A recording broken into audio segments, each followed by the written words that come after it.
పల్నాడు జిల్లాలో హింసాత్మక ఘటనపై 2 రోజుల పాటు క్షేత్రస్థాయిలో పర్యటించి సిట్ విచారణ చేసింది. అడిషనల్ ఎస్పీ సౌమ్యలత ఆధ్వర్యంలో ఎంక్వైరీ చేపట్టింది. ఎన్నికల అనంతరం జరిగిన హింసకు సంబంధించిన వీడియోలను పరిశీలించింది సిట్ టీం. ఎన్నికల రోజు సత్తెనపల్లి నియోజకవర్గంలో పచ్చమూకలు చేసిన స్వైర విహారాన్ని సిట్ అధికారులను కలిసి వివరించారు మంత్రి అంబటి. పచ్చమూకల దాడిని సిట్కి వివరించారు త్రుమరుకోట గ్రామస్తులు. ఇక ఇదే అంశానికి సంబంధించిన పూర్తి అప్డేట్స్ ని మా ప్రతినిధి అశోక్ లైవ్ లో అందిస్తారు.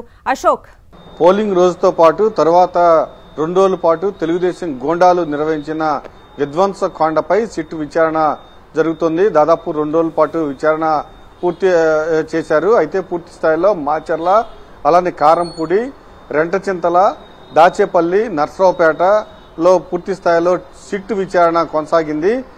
సౌమ్యలత ఆధ్వర్యంలో 2 టీములు, ఒకటి నర్సరావుపేటలో విచారణ, ఒక టీం నర్సరావుపేటలో విచారణ కొనసాగిస్తుంటే రెండోది దాచేపల్లి, అలానే గురజాల, అలానే మాచర్ల పోలీస్ స్టేషన్లో పూర్తి స్థాయిలో విచారణ కొనసాగిస్తున్నారు. అయితే దీనికి సంబంధించి ఇప్పటికే ఎంతమంది పైన కేసులు నమోదు చేశారు, ఏ సెక్షన్స్ పెట్టారు, ఎంతవరకు దర్యాప్తు కొనసాగింది, ఎంతమంది మీద ఏ సెక్షన్లు పెట్టారు అనే కోణంలో పూర్తి స్థాయిలో విచారణ జరిపారు. దాంతోపాటుగా సౌమ్యలత నర్సరావుపేటలోని 2 టౌన్ పోలీస్ స్టేషన్లో అక్కడే పూర్తి స్థాయిలో విచారణ జరిపారు. నర్సరావుపేట గోపిరెడ్డి శ్రీనివాసరెడ్డి ఇంటిపైన దాడి చేయటం, ఎట్లా 144వ సెక్షన్ అమల్లో ఉన్నప్పుడు ఒక్కసారిగా ఎందుకు అంతమందిని అలౌ చేశారు, అంతమంది ఒకేసారి ఎలా వచ్చారు అన్న కోణంలో కూడా ఎలా గోపిరెడ్డి శ్రీనివాసరెడ్డి ఇంటిపైన దాడి చేశారు, అలానే మల్లమ్మ సెంటర్లో బొలేరాను ఎలా తగలపెట్టారు, దానికి సంబంధించిన వీడియోలు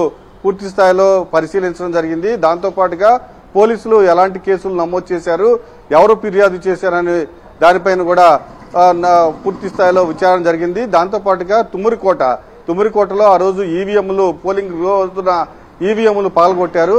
దానికి సంబంధించి గ్రామస్తులందరినీ ఆ రోజు తెలుగుదేశం నాయకులు ఊళ్ళో నుంచి తరిమేయడం జరిగింది. అయితే బాధితులు నిన్న సిట్ అధికారులను కలిసి ఒక మెమరాండం కూడా సమర్పించారు.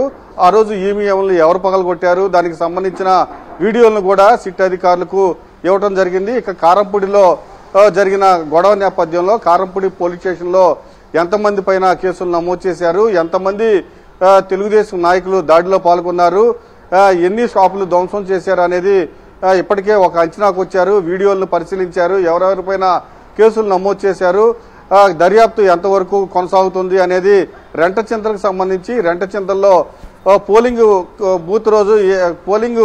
రోజు ఎలా హింసాత్మకమైన చర్యలు జరిగాయి, తర్వాత రోజు ఎలా జరిగింది అనేది కూడా అనే కోణంలో దర్యాప్తు చేశారు. ఇక దాచేపల్లికి సంబంధించి కొత్త గణేశన్ పాడులో విధ్వంసం సృష్టించారు. దాదాపు పోలింగ్ రోజు 4 గంటల పాటు తెలుగుదేశం నాయకులు, రౌడీలు ఇళ్లపైన పడి దాడులు చేశారు. దానికి సంబంధించి పూర్తి వీడియోలను కూడా సిట్ అధికారులు పరిశీలించారు.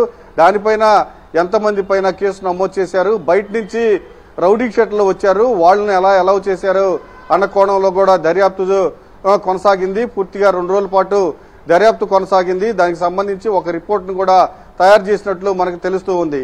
కవిత. Right Ashok, thank you.